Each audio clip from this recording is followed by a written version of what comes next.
What's going on, everybody, and welcome to the Other Side of the Firewall podcast, where we talk about the latest and greatest in cybersecurity news, as well as we highlight those movers and shakers and glass ceiling breakers, those people of color who've made it to the other side of the proverbial firewall. My name is Ryan Williams, and as always, I'm joined by Shannon Tynes. What's up? What's up? And LeVon Maynard. Hey, welcome to the show. What is going on? Welcome to the Monday episode. Thank you for tuning in throughout the week. Last week was really good. We had a guest host on, so we appreciate Mike Ware stopping by for that discussion. If you have not heard it, please go back and listen to it. It was a really good topic about diversity, inclusion, and the hiring process. So definitely tune in for that. If you're new to the show, Monday and Tuesday, we go over our topics. Wednesdays, our discussion. Thursdays, we do an Ask Us SP. I'm still over here brainstorming about something new to do with that. And then Fridays, we talk about everything else. We call it the weekly rundown, video games, movies, books, all that good stuff. Maybe a little bit of Marvel since everything happened last weekend. So we'll see how that works out. But without further ado, I give it to LeVon. Yes, sir. So we got an article today from Reuters. This one's from Jared Renshaw. This is talking about the White House to boost support for quantum technology while boosting cybersecurity. So essentially, the White House on Wednesday will announce a slate of measures to support quantum technology in the United States while laying out steps to boost cybersecurity to defend against the next generation of supercomputers. So the article goes on to say the U.S. and other nations are in a race to develop quantum technology, which could fuel advances in artificial technology, materials science, and chemistry. Quantum computers, a main focus of the effort, can operate millions of times faster than today's advanced supercomputers. So, yeah, it just goes on to say, talk about some advisory committee that they're putting together. But obviously, this is actually a pretty important topic.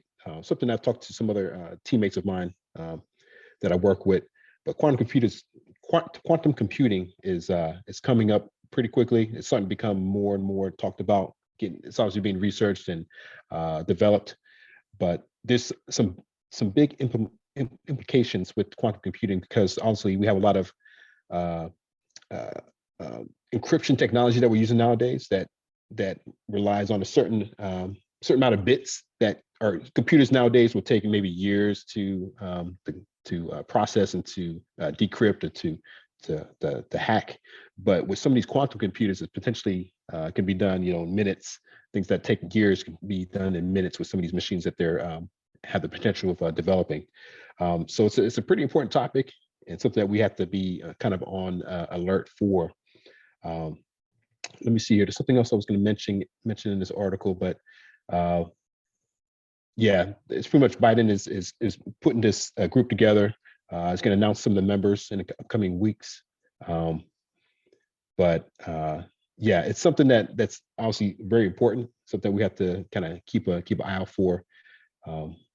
Yeah, it's coming fast, and this is kind of stuff that we'll probably have to end up developing some super algorithms, a super encryption technology that's much higher than even quantum computers can handle. And I can't imagine what that would look like because we're already using like 256 I can't think of some of the encryption technology we're using, but there's a lot of high level encryption that we're using. But this quantum computing could just kind of crack that in minutes. So we'll see what the future has in store. But with that, Shannon, what do you think about this one?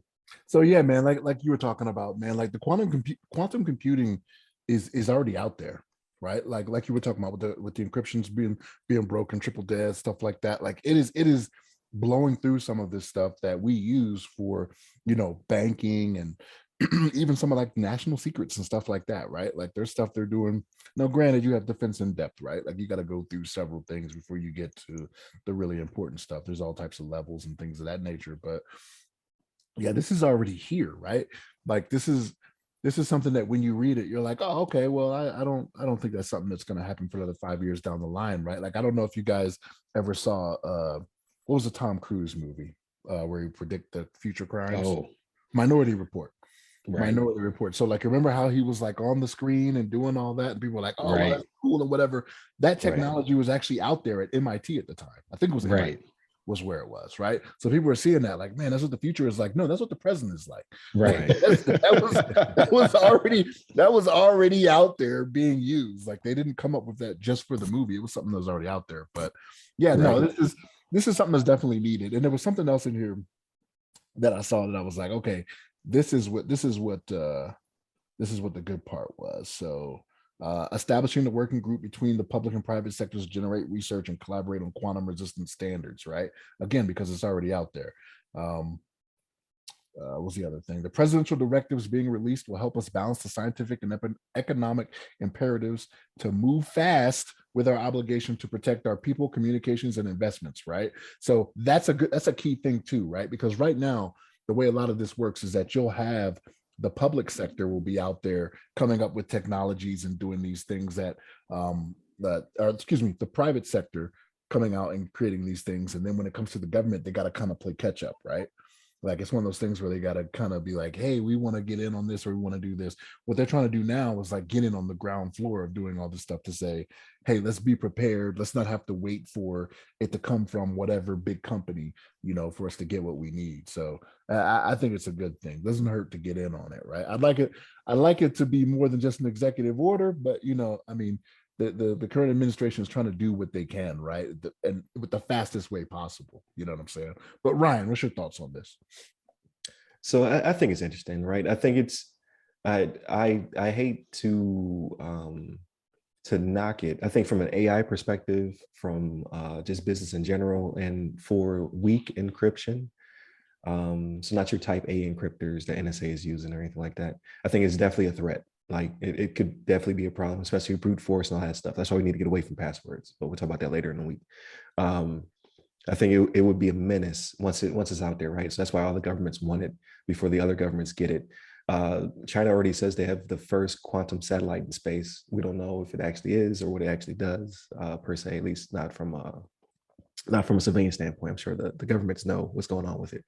But I'm not terrified though, because when you do the math, which I don't do because I'm not a math guy. It's I looked it up. It says AES 128, a quantum computer that we understand it to be like right now would take 2.61 times 10 to the 12th years to crack 128, and then 2.29 times 10 to the 32nd years to break 256, right? I don't know what that means because I can't math, but it says basically, to put in a reference, the universe as we know it has only been around for 1.38 times 10 to the 10th years. So it would take 200 times longer than the universe has existed to break type A encryption with a quantum computer.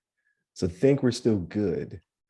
But it's like the space race, right? We don't want to be behind when it comes to all of the other stuff that tech that will spawn from quantum computing, the AI, the business, the going through data analytics, things of that nature at like godly speeds. I get that, but I think we're still safe at the federal level for a while. So you say that, right? So I remember when I was going through CISP, right?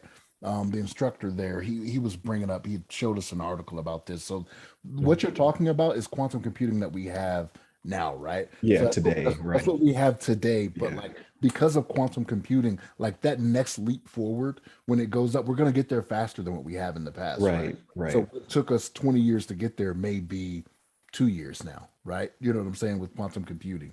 So then Yeah. the next level up from that, from the quantum squared computing, I don't know what Right. it's called, right? Yeah. Like it'll get here sooner than what we're used to, the technology approaching us and our us inevitably writing our own doom. You know what I'm Oh saying? yeah. Yeah. Be It's doom and gloom. Yeah. so, and I get that because I read another article that talked about convergence, right? Like at some point, computing speed will be as fast, if not faster, than the question, right? It'll know the answer before you ask the question. So it is scary. There is a potential there. So I'm down for it, man. Like, can you imagine the Call of Duty on a quantum computer? Like, I want it for the practical reasons. Like that's what I want in my life, right? When it's affordable and I can have it in my home. But I do get the implications. I'm just not terrified yet. But like you said, that's the way computers work, right? Like the leaps forward are faster and faster and faster. So we will definitely be in Skynet before you know it. So there is that.